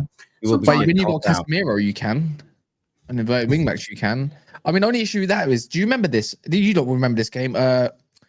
Old Trafford, FA Cup, Phil Jones. Does anyone remember that? Remember that one? So all they did was, when we was doing that with Ollie, that was not long ago, and I don't know why he done it with Phil Jones out of all people, but all you got, when they played a false nine, it just pulled that out of position, and they would have shadow runners, and we got killed by that. Bernardo Silva killed us with that. Yeah, that's So right. it's very easy one to dominate. I think you can only do it if you're dominating possession. If you think you're going to do that out of possession, you're going to get killed. In my opinion. That is true. Jarvis, what you're talking about is absolutely right, by the way, because Baresi was a fucking master of it, by the way. And so was Cannavaro. Baresi, but you're bearing in mind what Kaz was talking about is absolutely brilliant, and people forget about it. When you look at Baresi at that time, he had Costa Curti to his right, and he had Maldini, your man Maldini on the left. Maldini, Baresi could go, I'll see you later, pal. Pop. I don't know, go and take on Baggio or whatever. And Maldini was good enough to act as two players. He was that fucking good. He could morph himself. Fucking unbelievable. Because back at the day, their goalkeeper was shit. It was Taffarel, wasn't it? Do you remember how he was? And I can't remember who they had on the right back. It escapes me. I don't think it was Brazilian at that time, but Baresi was just, I mean, he was like a fucking Rolls Royce, Jarvis. And when you look at that, and Cannavaro was, I think, was as close to Baresi. I know it was a bit dodgy when he won the Ballon d'Or that year. I think he's the only defender, isn't he, in modern history to win the Ballon d'Or that I can think of. But when you look at Baresi, and when you look at later defenders, Bonucci, for example, was just something a little bit different about the way that he played the game that almost allowed him to do that. So I don't know. I don't know whether we've got that type of player, Jarvis, in the modern game. You know, we were speaking about modern day players the other day. I don't think we've got that type of player in the modern day game. Oh, Beckenbauer. Fucking hell. But you know, Stu, you know, we talk about football going into cycles and football coming back. But you know, we talk about it all the time. We won't see the old-fashioned sweeper, libero, catenaccio, door bolts coming back like they used to in the 80s.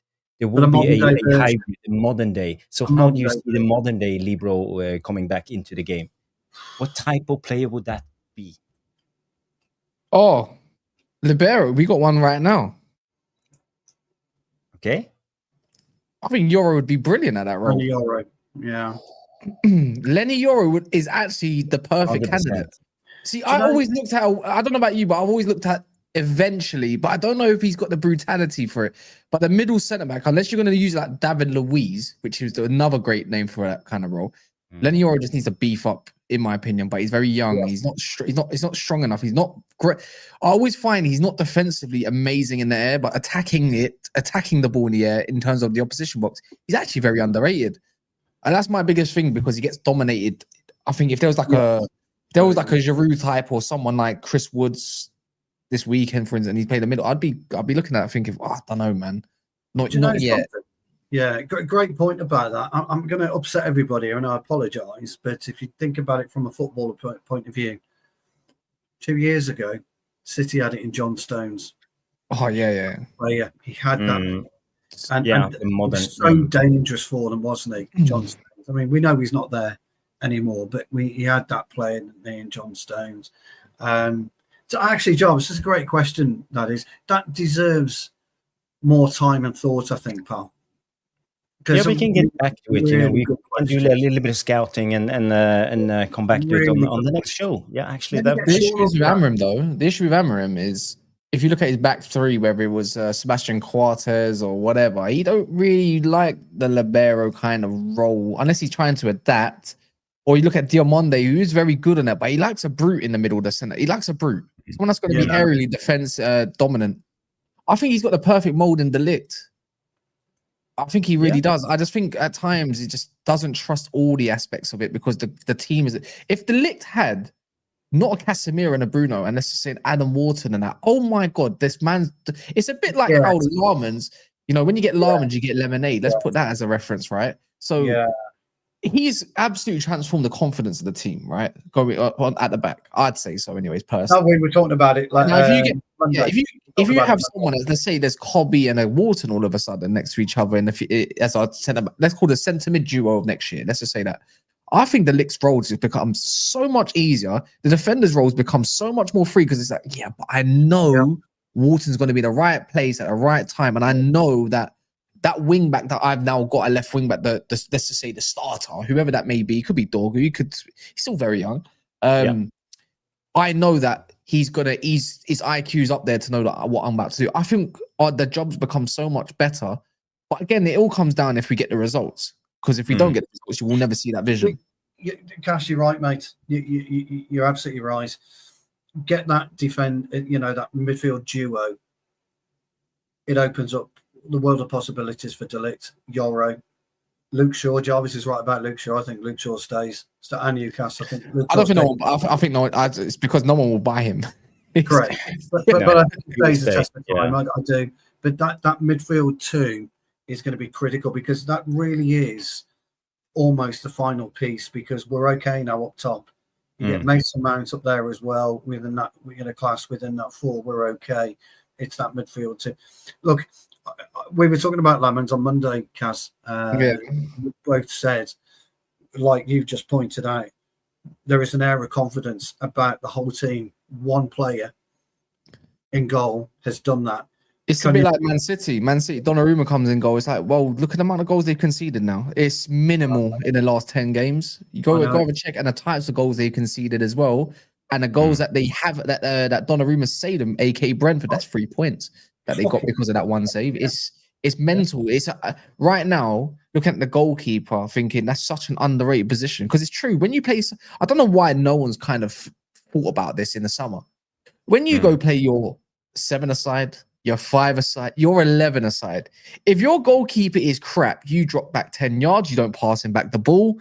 You're nervous. As a defender myself these days, I'm nervous if that's to happen. I ain't played football in a while like that, but I remember just thinking, don't pass him back the ball. It might go with his foot. Good shot stopper, but I'm still nervous. So, and all of a sudden, when you got a good goal, he's like, I've got a chance he's going to save that. I'll be all right. I don't need to run and bust the gut. Well, look, Donnarumma 2-0 against City, and Bumo has that left foot volley. Do you remember? Going in all day long. On the Mbumo shot. That was any other goalkeeper. That's going in. Falls off an amazing save. We lose the game. Don't we? We end up losing it 3-0. I'm not saying we would have come back at 2-1. Is it 3-0 or is it 3-1? I can't remember that. Was it 3-1, Jarvis, or 3-0? Either way, we lose the game, don't we? But I'm not saying if that had gone in, it would have changed the game. But I tell you what, it would have given us something, wouldn't it? And that's what they do. Me and Jarvis were a little bit conflicted with the free kick, the Welbeck free kick. Could Lamans have stopped it? I think it deflected in the wall. Something happened. I think. But, I just want to show this when we talk about Lamens, because what I like about Lamens, I showed this. It was Mark who brought this up the other day. It's the simplicity of his game. Look at this pass back from De Ligt, and simply just on one touch. I love how Casemiro is scanning as well, man. He scanned about 3-4 times, and it's like, that's a confidence thing, by the way.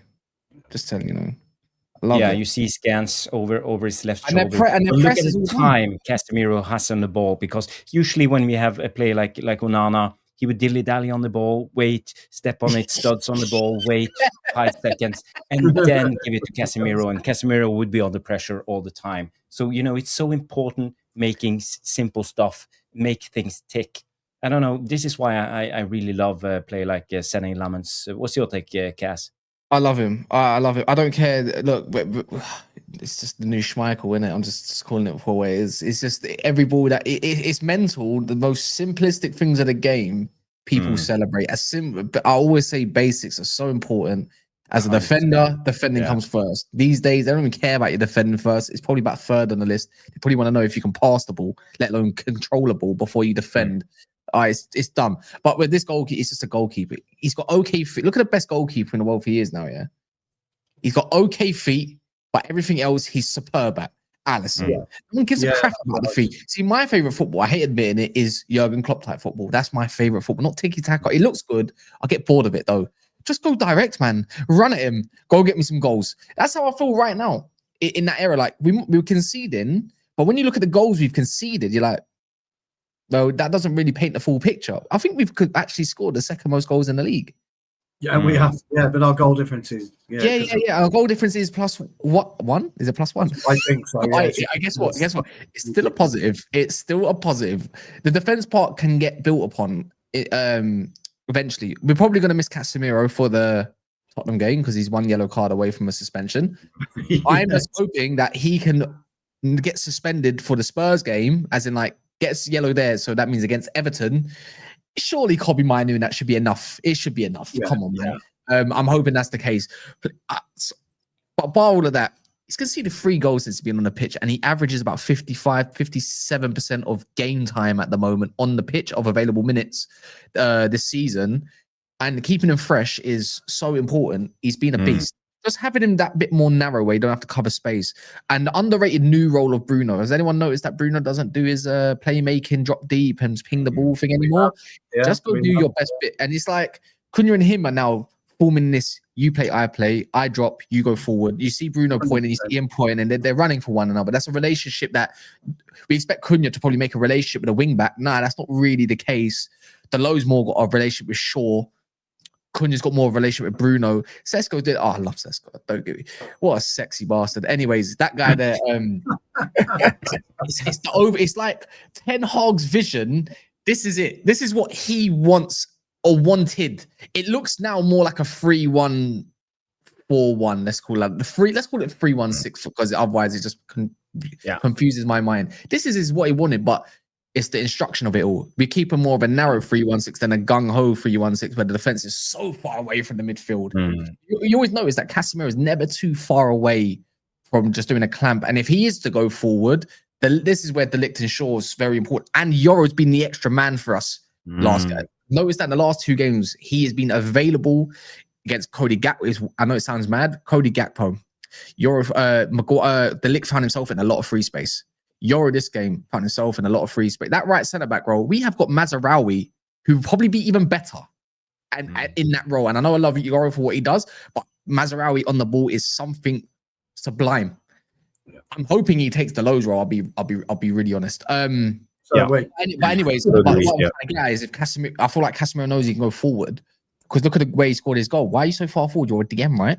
The Ligt is not that far away, or through one of those goals is actually Shaw. Do you know what I mean? It's like pressing high and just being confident that you're going to do your job. You've got De Ligt, Shaw, Yoro's got the pace, and Lahrmann's not afraid to be off his line. You know, against Sunderland, clear evidence that he's not afraid to be off his line by 10 yards if that needs to be the case. So need to build on it against Forest. We should be pinning them back. They probably know that we're going to have more of the ball, and they don't. On paper, Gibbs White and everything sounds great, but really and truly, it's shit. He's been crap. He has. Yeah, he has. Enjoys like a rubbish footballer, but he's in crap, crusty form. They don't have a Langer no more. They lost that bit of. They lost the Chris Wood's big presence, and they've lost the Langer's whole counter-attacking presence. So it's like you've just destroyed Forest in pretty much in 2 steps. Big up Mr. Marinakis for that because I can't stand Wolfie. So thank you. Guys, I just want to run this through you because there were some links today on Paquetá from West Ham, and interesting. You know, I know the sources aren't tier 1, but no, you know, I'm not going to do not underestimate this man. I've been trying to ridicule him for so long. The whole Sean Dyche thing recently and everything. I've been trying to ridicule him. I swear on my life, I end up having to delete tweets because I look like a prat and I feel like a dickhead. I said I won't slander this man no more through the summer. Not because of Belabor and everything. I do believe he overdoes it. I don't think it's a he. I think it's a group. Right? Okay. Yeah. I can't put it past this guy no more. I can't lie. I will make content from this guy now. I do believe it. And I can see why United would want him. And I've got a good reason. 683,000 followers. So, you know, he must do something right. He's been building for years, though. He's been around since. Yeah. Remember, he broke the whole Juan Mata private helicopter. I still remember that, 2013. 14, I think. Well, Stu, what's your take? Do you think Paquetá could be? You know, I actually rate Paquetá. I looked into him when he was linked to Manchester City, and I think he has some special skills as the number 10. He can open up defenses. He has the X factor that you know, a lot of players lack. You know, he's not a boring player to say it the least. So do you think he could come into the Amorim system and make a difference? The only reason you're going to buy Lucas Paquetá is number 1, price, because he'll be as close to a free transfer as you're going to get because of his issues, and he wants to leave. Secondly, as cover for Mbeumo for when he goes to African Cup of Nations. Is he a good footballer? Absolutely. He's got a fantastic free kick on him. He's brilliant. He's got a good attitude for me as well, man. Good set pieces. I'd agree with the attitude. It'd be an absolute brilliant addition to us. He really would. Out of nowhere. Absolutely. You're not going to get Conor Gallagher as well. You're going to buy one or the other. I know. I know. But you're not going to get Gallagher. It's either one or the other.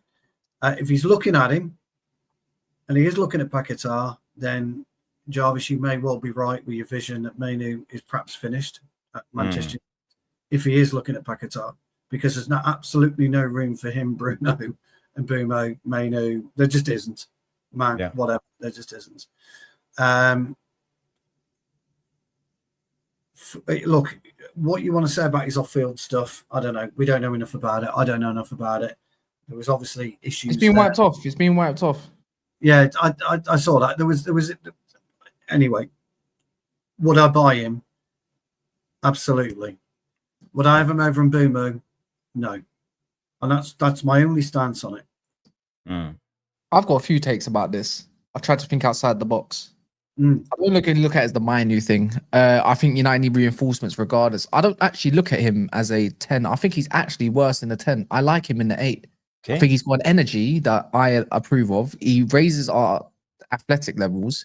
He's very aggressive, by the way. He gets stuck in and he improves our technical level. So he raises a floor that we don't necessarily have in the middle of the park that could really benefit Casemiro's game as it goes. We're building quite a good Brazilian kind of core of player right now. We're going to be 2-3 players less in the midfield come the summer. He could just be one of those as one of that.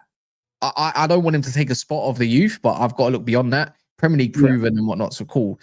He's at an age where I don't think any of us would not look at it, but I look at it more as a Xerxes goes one way, Paquetá comes the other way in a loan. It's just a loan with an option to buy potentially. Yeah, I'd agree with that. Do I want that to happen? No, not really. But we got to admit to ourselves, if Sesko is not available to play, he is willing to play Cunha up front over him. As long as Amorim's here, Xerxes has no future at this side anymore. So I'm gonna have to look at it from that perspective because I like Xerxes. What can Paquetá bring? The 8 role and the 10 role if needed. In that right, I don't think he's looking at it that if you can get it done quickly, sure, and Mbeumo cover, but Cameron could be out by the time we have a massive amount of games. And it's the start of December, like the 21st or 22nd, something. It's a funny time this year, isn't it? Yeah. So I look at it like that, and I think it's just opportunity to take someone out and put someone in and have cover. Do you want to get into the World Cup? Of course he does. He's probably thinking, I'm not going to get that West Ham. I need to boost. I'm going to make that move.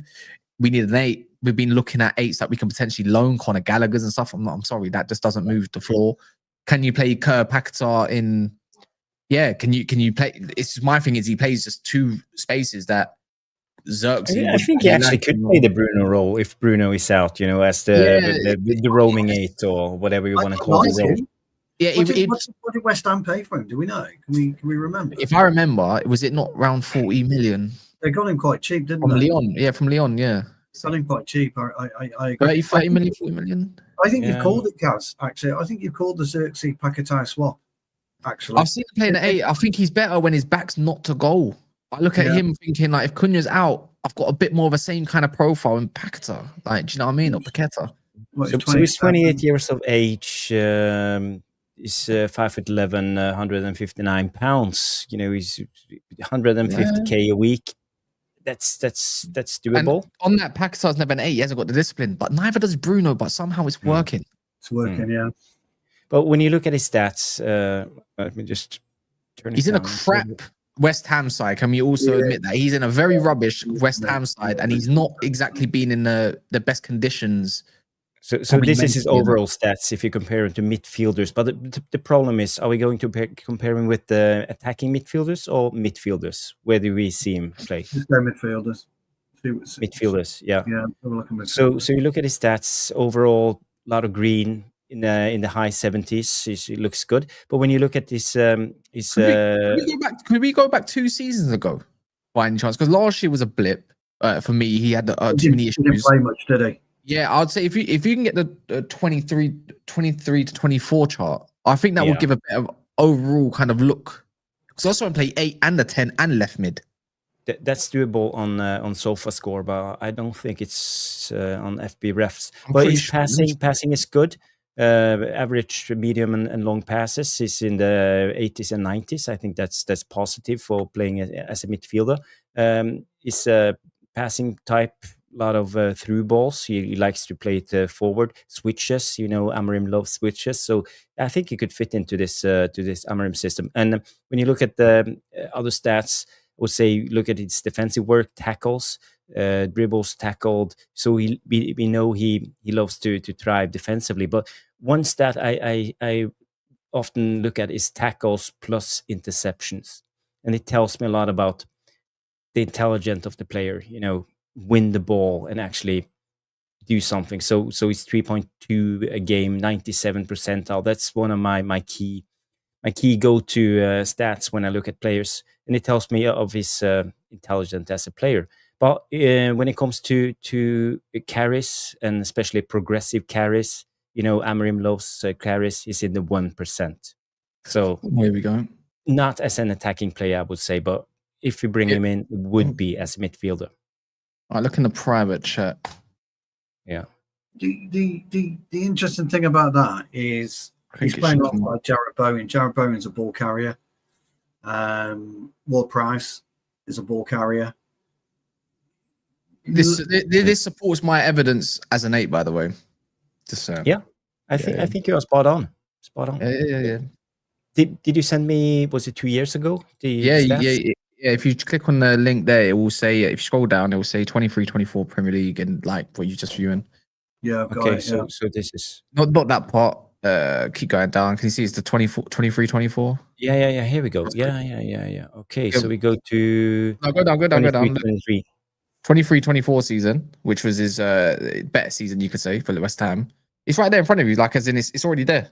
23. Yeah. Okay. We are. Yeah. It's versus attackers and wingers, but that's what they pushed him towards. But if you look at everything and all that, it's not the worst case scenario in the world. He was more of an attacking ish midfield, obviously, but yeah. Tackles, interception, blocks, clears. So defensively, he's mint. It was under David Moyes, wasn't he? So he was under Moyes then. Yeah. And of course, that was Moyes'. And when you compare him, look at number 1, Conor Gallagher.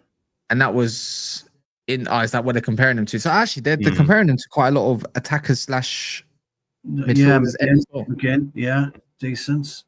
McAtee, okay. Gibbs White, I'm not so sure about Gibbs White. Where was Gibbs White? It says where he was at. He was still at Forest when he first went there. He had an awful season. Yeah, Forest, he was, Passing still in the top 80s and 90s percentile in all aspects. Creative actions. I just want to see tackles, interception, still good. 92nd percentile, 3.16 per 90s. That's good. I mean, look, you get him. You get him at cheap and progressive carries in the 16th percentile. So not again. How long has he got again. left on his contract, Jarvis? How long has he got left on his contract? His contract runs out. Let's see. Go to the top. Expires 2027. So summer, 1 year left. They have it says option for further year, but it doesn't say club option for further year. I think it's him. Yeah. Okay. That's interesting. Interesting. Yeah. Funnily enough, I actually mentioned Paquetá on Sean's channel, United versus Everybody. So I rate him. I think he's a good player. And we talked about rating the team that's going down, the relegation fodder, and he's one of the guys I actually think we should try to go for if West Ham goes down. Him and Jarrod Bowen. I rate them both.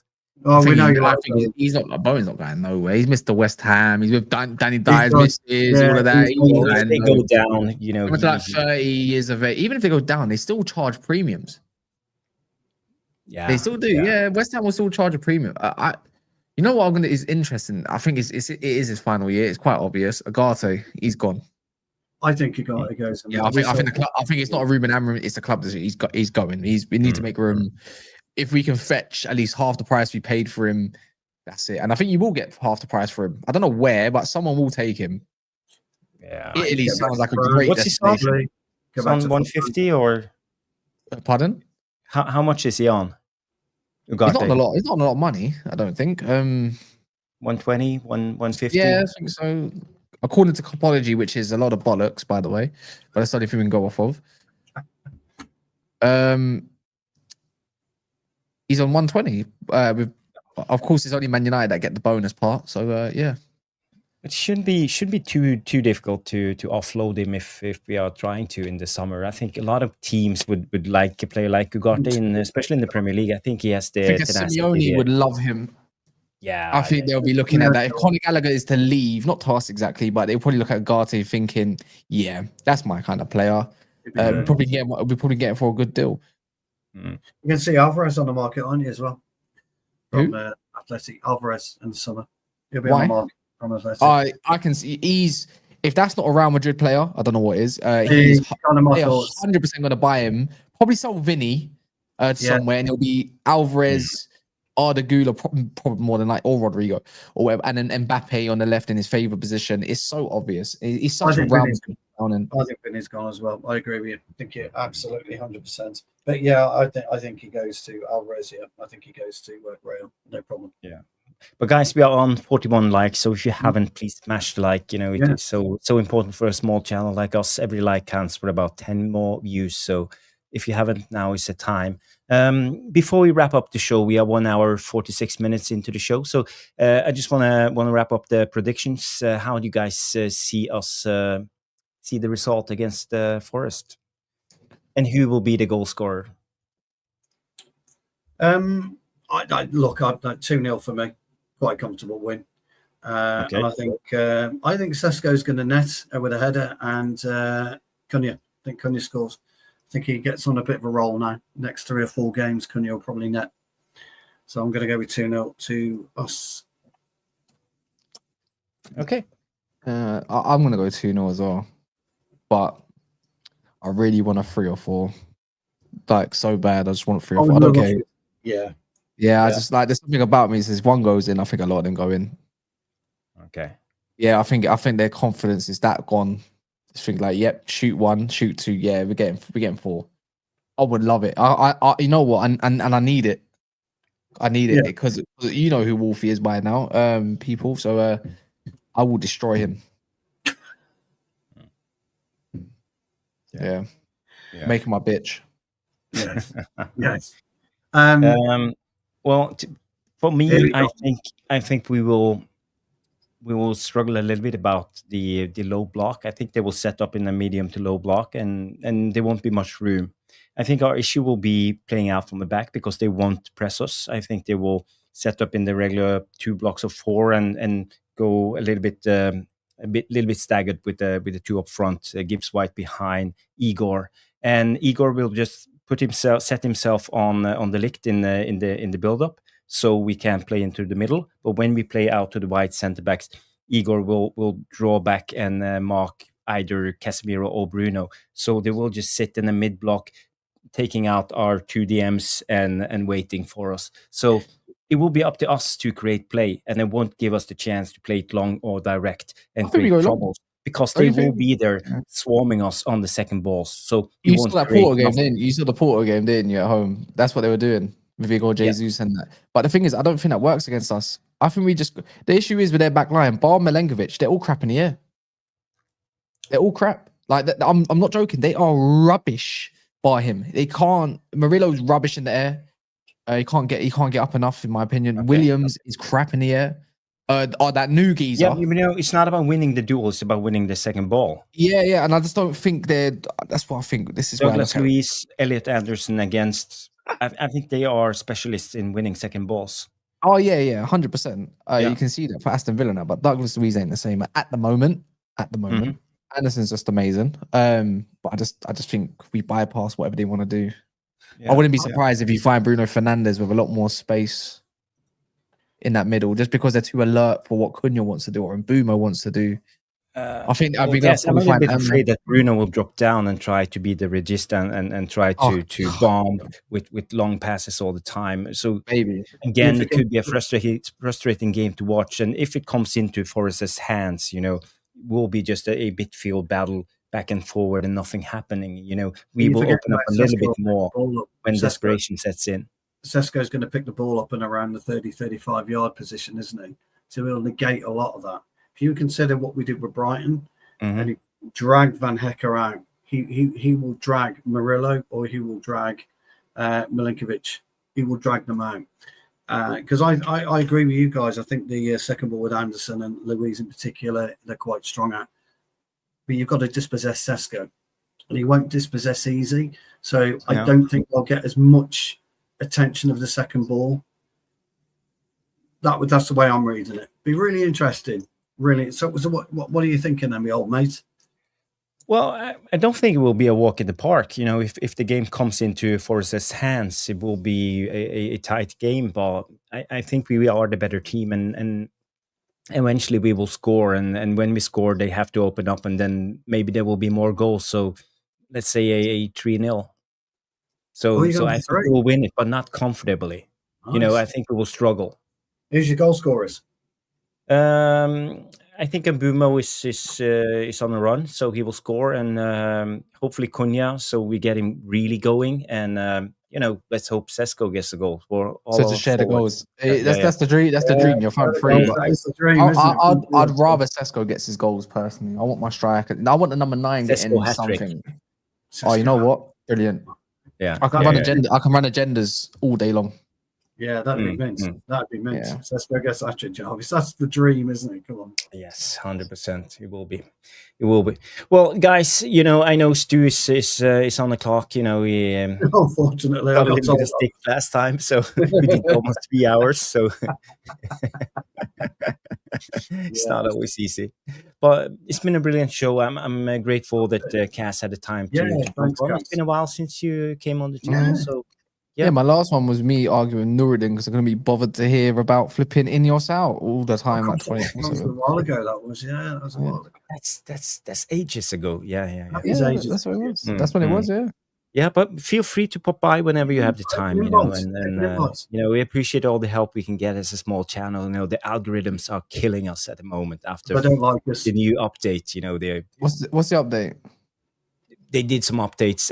Everything is run by AI at the moment. So they changed the category. They changed your audience. Only 20% of your followers get notifications. So many new things. So to be fair, football YouTube is taking a little dip, but it's kind of not. It's normal from the summer. To be fair, it is. But I think we got struck really hard. We had like 2,000 to 3,000 views every show, and then we dropped down to 200 over a day. So yeah, it's tough times being a small content creator. So it is what it is.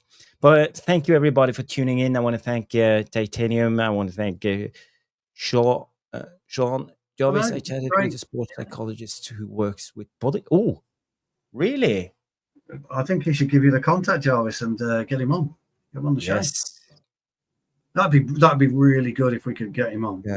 Is that a guy called Manswork? I think Manswork, or the fighter jet pilot. I think you can tell us how crap Tottenham are. Yeah. Big up, Sean. I've been interested in hearing more about that in queue. Thank you. I am Titanium. Thank you, Naked Wrestler, Stratford Elite, Mike, all of you guys. Thank you for the contributions, and thank you for the super chat. So it's been a great show, guys. We will be back Saturday night around 6-ish, 7-ish. I'm not sure how's your schedules do. We're away in Tewkesbury. So okay.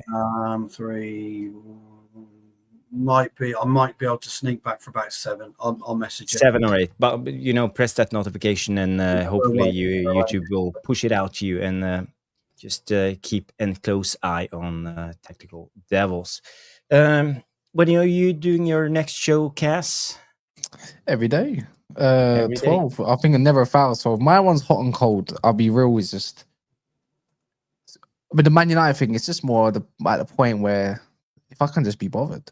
Yeah. I tune into Never a Foul. I do watch you guys when I'm on Teams. Yeah, meetings. that's just men. That It's channel's mental. That is mental. It is mental. Oh God, you guys! Fucking hell. It's like Cass is there. Everybody's fucking chirping away. Oh God, That's the point. Yeah, you Yeah. get like today we have actual good football talk, to be fair, but in some of them shows it's like, yep, just no. If you come and tune in the evening, there's no such thing. It's about shaming. It's about shaming people with certain takes. Yeah. No, it is interesting. I do on my channel. I do one-on-ones, except on the weekends I do panels. That's it. So that's how I like it, because I can't do shameless talk with Man United like with other.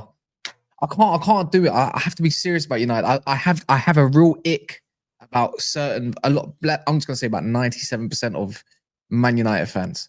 I can't talk Man United with certain people. I just can't do it. I get too riled up. I just prefer just can't do it. I don't know what it is. It's weird.